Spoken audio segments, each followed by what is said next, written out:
That's Gaza. Now you know how it feels, eh? כן, לפני 86 שנים מחר היה ליל הבדולח. הסתערות על יהודים באשר הם יהודים על אדמת אירופה. זה חזר.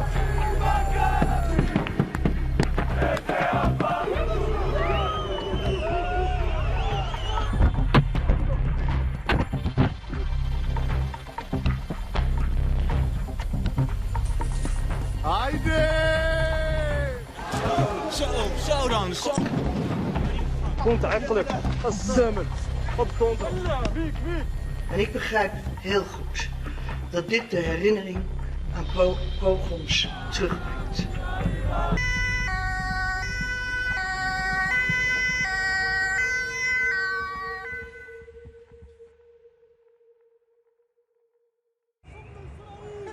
Amsterdam in the early hours of November the 8th.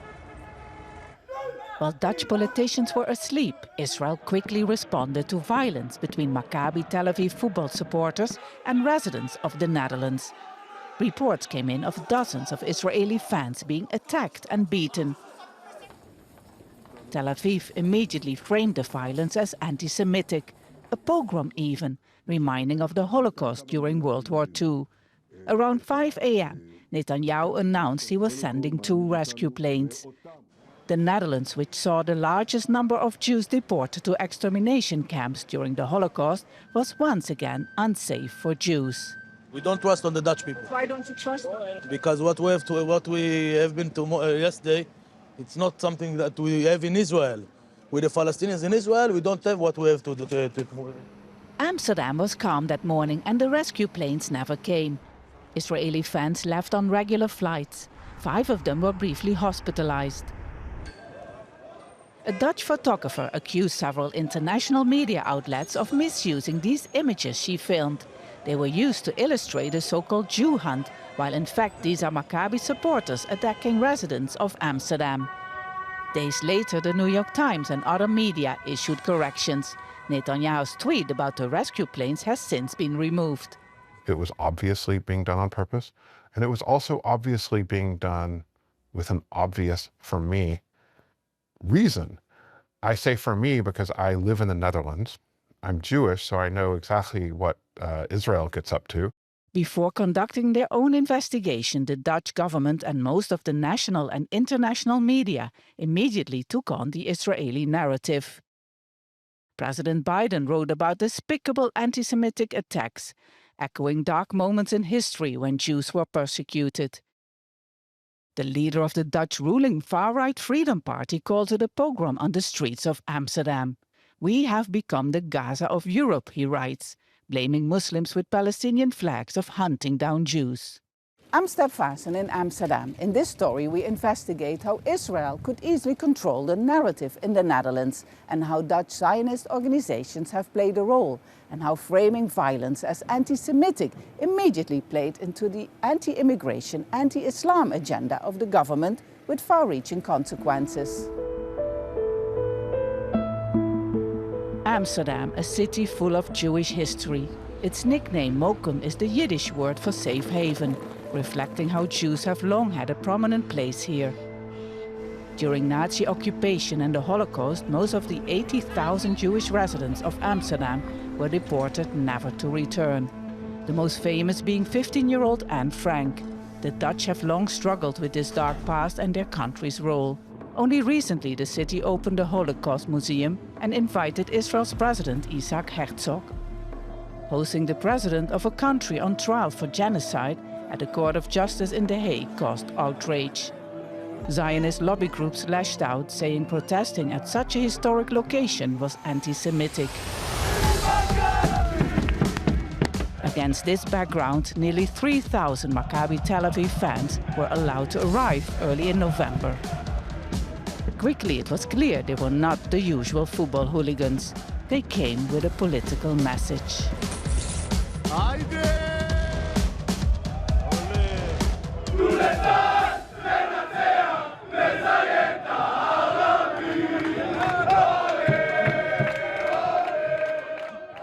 A taxi driver who wants his identity to be protected was attacked when he filmed Maccabi fans taking down a Palestinian flag.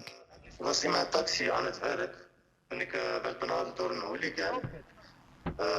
Ze waren in het zwart gekleed, één met capuchon, die liep direct op mijn taxi af en probeerde mij uit de auto te trekken.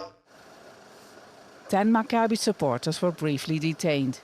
People who were attacked and racially abused by the Israeli hooligans have filed complaints with police. A few hours after the violence, I asked one Maccabi supporter about their role. Having a fight with a taxi driver, so it seemed that there was also some kind of provocation. Yes. I will explain. You need to understand. If you press this thing, you need to understand the conflict between Israel. You know about the conflict. It's a very complicated conflict.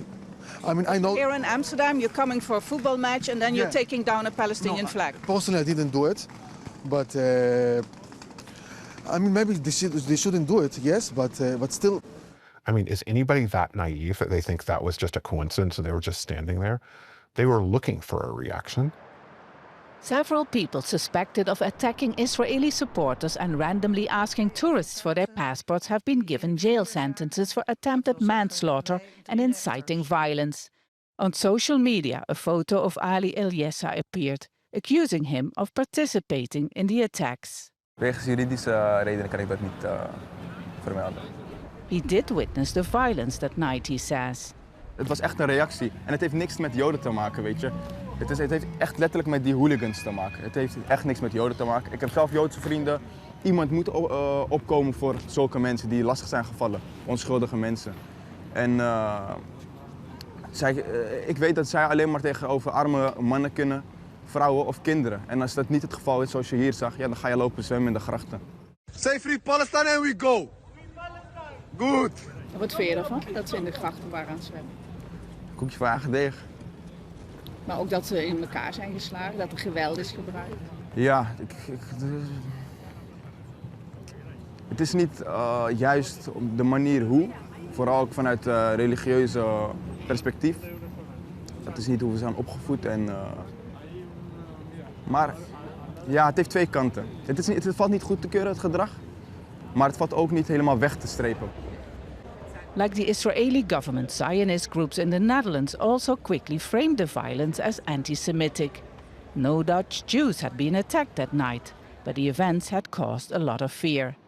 The chairman of Maccabi Netherlands and Maccabi Europe opened a crisis center for Israeli supporters. Een soort lynchpartij, een pogrompartij geweest op Joden, op Israëli's. En dus een van onze ergste nachtmerries is feitelijk waar geworden. En daarmee zijn ook een heleboel oude wonden eigenlijk opengereten. Maccabi Europe is the largest Zionist social organization worldwide, with 600,000 members in 94 countries. For many years, Bessemer was also active in Blue, in Dutch bij Leven en Welzijn, a Jewish security organization tasked to protect synagogues, Jewish schools and events like this pro-Israeli rally, which was held after November 7.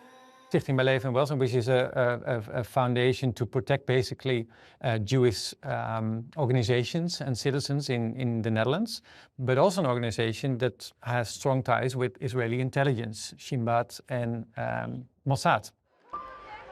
Interestingly, the names Maccabi and Blue are also mentioned in relation with an incident 6 months earlier. It happened at the heat of student demonstrations against Israel's war on Gaza taking place around Europe. In Amsterdam, hundreds of students had occupied a field outside the university and set up an encampment. On May 6th, a group of young men suddenly attacked them.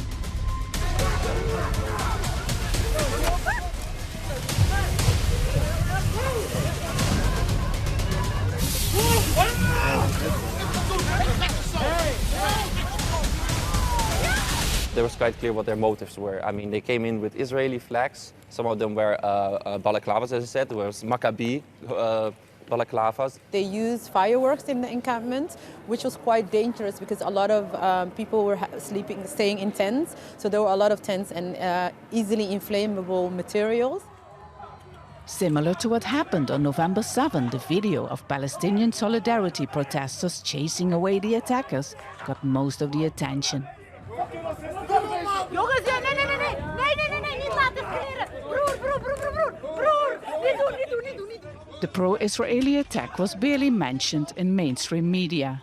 I was kind of worried about what the encampment, the image about the encampment would be and how it would be criminalized. What we see in Israel and Palestine, it's like they are so lawless in the way they can completely violate the law and can count on the backing of the establishment, of the armed forces. And I think it's outrageous that it's in the Netherlands they can replicate this thing. After the attack, the student encampment was evicted.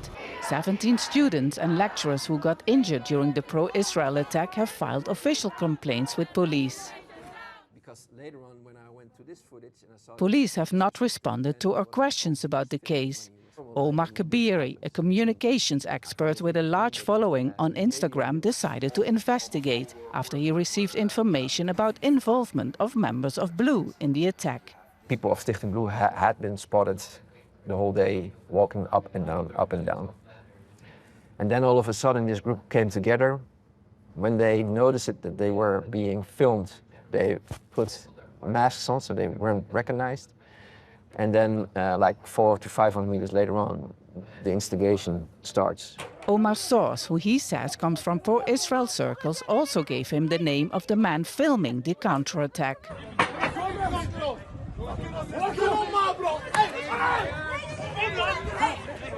Everybody gets attacked. He walks through, then he gets hit, then his buddy asks him, "Do you have it? Do you have it?" Like, that's clearly an intention to record something and to make sure you have it safe. It gets posted on the most powerful Israeli media lobbyist, her channel. Omar works together with advertising and IT professionals to counter the pro-Israel narrative. Some members of the team don't want to be filmed. The bigger goal of this investigation, well, I hope to make clear how a big chunk of the Israeli lobby function. After Omar posted about the May 6 attack and the involvement of Maccabi and Blue on his social media channels, he was invited to meet David Bezemer. Yeah, I think he's just really interested in what I have and what I know and what I got. Yeah, let's find out, and if they have good coffee. After the meeting, Omar tells his team that Bezemer denies Maccabi had any involvement in the May 6 attack. Ik ging allemaal aan en ik ben dus letterlijk aan het trappen tegen een wespennest volgens mij. Want dus, ik weet niet of je een beetje op de hoogte bent wat er allemaal is gebeurd in de afgelopen periode. Ja, een beetje inderdaad. Ik heb het een beetje gevolgd. Ja, wat ik heel erg merk is dus dat datgene wat ik post meteen ook tot en met Israël mensen interesseert. Want dat zie ik allemaal op mijn stories, wie het allemaal checkt. Goedemiddag, u spreekt met Step Vaessen. Ik ben op zoek Bezemer declines Al Jazeera's request for an interview and tells us to talk to Blue, in which he is no longer active. In response to the questions if Maccabi Netherlands was involved, he writes, Maccabi has 4,000 members in 22 sports clubs. I cannot follow all their private activities. On top of that, I'm not aware of any involvement of people who take part in our sport clubs. The chairman of Blue did not reply to our request for an interview. Also active in Blue is one of the right-hand men of Geert Wilders, the leader of the largest party and de facto leader of the Netherlands. Guy Marcus-Houwer was nearly appointed Deputy Prime Minister last year after failing to pass security screening to become a member of Parliament years before. The Dutch intelligence received information about him, information having contact with the foreign intelligence, Israeli foreign intelligence, and also he had a gun and was not allowed to have a gun, to carry a gun. So he was removed again and is now still part of the parliament, but is not allowed to become part of the cabinet. Huib Modderkolk has investigated the special relationship Geert Wilders has with Israel. Both Marcus-Houwer and Wilders did not respond to our request to comment. What we found out is that he had some very good contacts, mainly through the Israeli embassy in The Hague. And in 2009 and 2010, the Dutch intelligence agency investigated those relations, basically did a check on the contacts that he had in the Israeli embassy. It's important to stress, was at that time already part of a parliamentary committee that receives intelligence information. And you don't want him to share that information with foreign intelligence, Israeli intelligence. The outcome of the investigation is unclear, and Wilders remained an opposition politician for many years. Until 2023, when his party won parliamentary elections with a landslide. Coalition partners did not accept him as a prime minister because of his strong anti-immigration and anti-Islam stance. The job went to the former head of the Dutch intelligence services, Dick Schoof, instead. After the violence in Amsterdam, it was Wilders who, in his capacity as a parliament member, received Israeli Foreign Minister Gideon Sa'ar at Schiphol airport. It's a series of coincidences that are awfully convenient to the far-right racist government of this country, and of course also very convenient to the far-right racist government of Israel. A few weeks later, Wilders visits Israel, meets Minister of Defense Israel Katz and Prime Minister Benjamin Netanyahu, who is wanted for war crimes by the International Criminal Court in The Hague.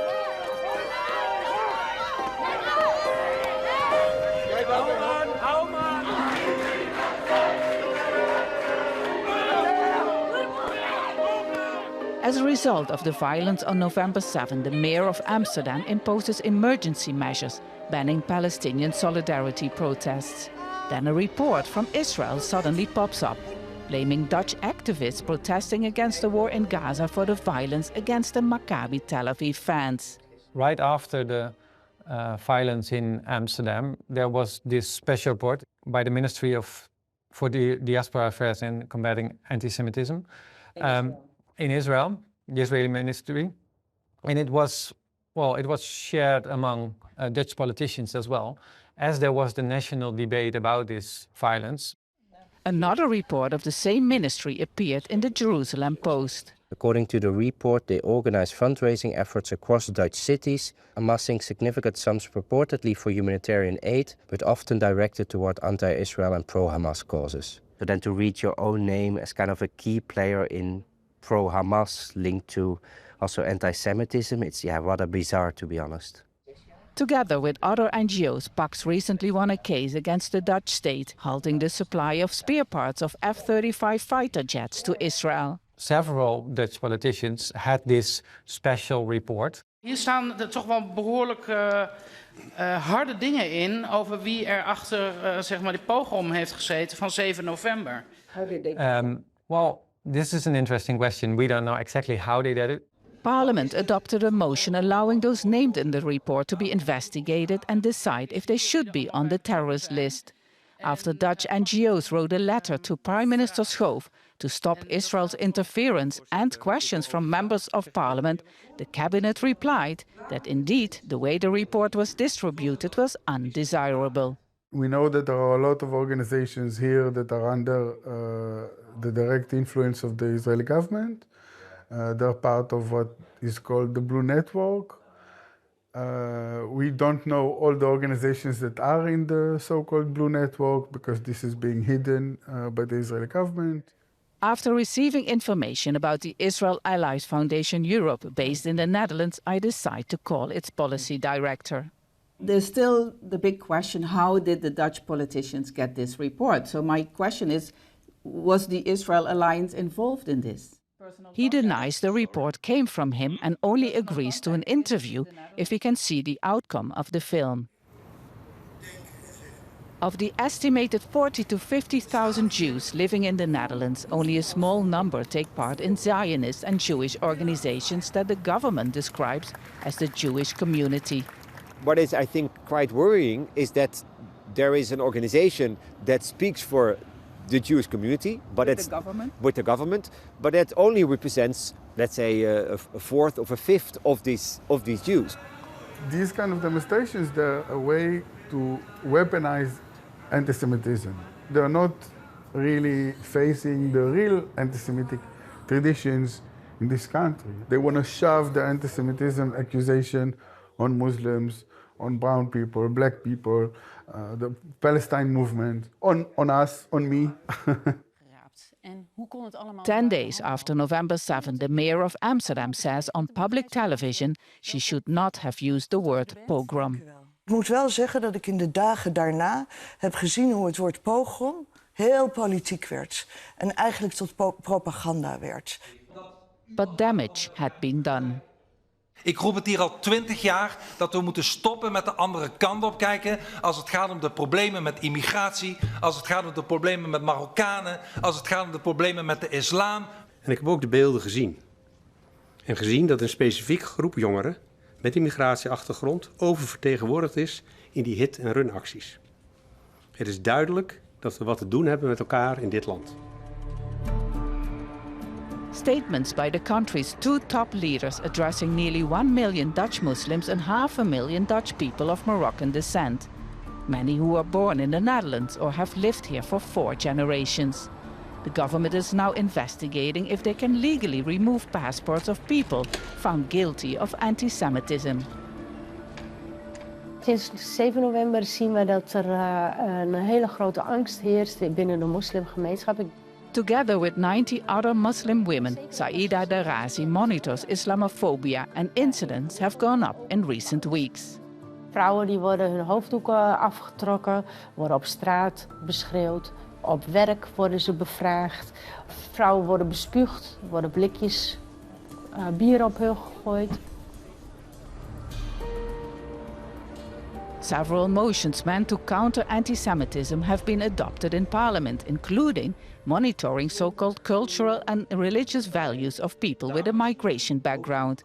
There are proposals to shut down certain mosques, to monitor Dutch people with a migration background or an Islamic background. You see that there are discriminatory proposals, and we cannot tolerate that in the Netherlands.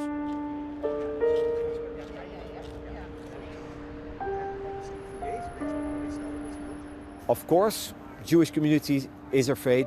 Of course, also the Muslim community is immediately also afraid. So you see these groups being put against each other. So Jews are used as a stick to hit Muslim communities. While the supporters of Maccabi Tel Aviv have long gone, they have left behind a bitter political fallout in an increasingly divided country. You think that was a deliberate plan even before the fans arrived? Well, it's hard to think that it couldn't be, right? Because you have a large 3,000 people, football hooligans, arriving at the airport in Amsterdam. There's no way that the government of the Netherlands does not know who these people are. You have to remember the Prime Minister used to be the head of the Dutch Secret Service. Everybody here is horrified and outraged by what's happening in Palestine. This is throwing kerosene onto a fire. So if this isn't deliberate, it's quite a coincidence. Yuval Gal had warned the authorities about the violent and racist reputation of the Maccabi Tel Aviv fans. It all seemed a bit too well organized, I would say. And it's very easy to suspect that they could have guessed that this is going to happen.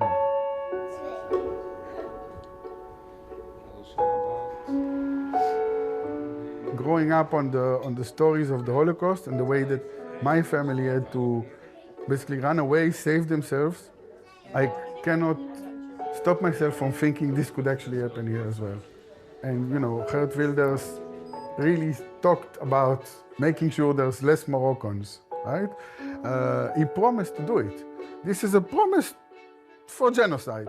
Sinds 7 november voor het eerst in mijn hele leven het gevoel gehad dat ik hier niet op mijn plek ben en ook niet welkom ben. Ja, precies, dat is het, niet welkom ben. Maar ook de angst. Ook angst heb ik gevoeld. Van, nou is dit hoe het voelde voor de Tweede Wereldoorlog bijvoorbeeld. 2 weeks after the violence in Amsterdam, the International Criminal Court issues arrest warrants against Benjamin Netanyahu, his former defense minister Yoav Gallant and Hamas leader Mohammed Deif. A decision Netanyahu's office has called anti-Semitic and false. As an advisor of the Dutch NGO Rights Forum, former Minister Jan Pronk takes part in a case filed at the Dutch court to investigate Israel's threats against the ICC. As far as I am concerned, the most important example of intimidation is against the International Criminal Court. We say we are in The Hague. world capital of law and justice. If you are in the Netherlands also violating rights of people, discriminating, violating the rights of, for instance, refugees, then you don't deserve that name anymore.